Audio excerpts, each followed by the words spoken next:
Untuk tema yang kita bahas untuk hari ini terkait ego to eco, apa sebenarnya ego to eco ini, Bu Susan? Oke, jadi kita awali dengan apa sebenarnya ego to eco itu ya, karena memang masih asing terdengar gerakan ini. Jadi ego to eco itu kami ambil dari istilah egois. Jadi perilaku yang selama ini hanya berdasarkan pada keputusan pertimbangan pribadi saja. Jadi misalnya saya mau makan ini atau saya mau ngapain, semuanya keputusannya karena kepentingan kita sendiri, egois dan artinya seperti itu.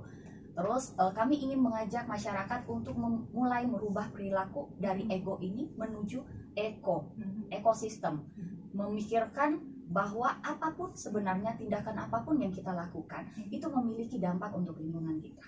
Gitu. Sekecil, sesimpel kita marah aja atau kita mengeluarkan kata yang nggak bagus, pasti sekitar kita tuh udah pasti berefek ya gitu. Apalagi kalau ada orang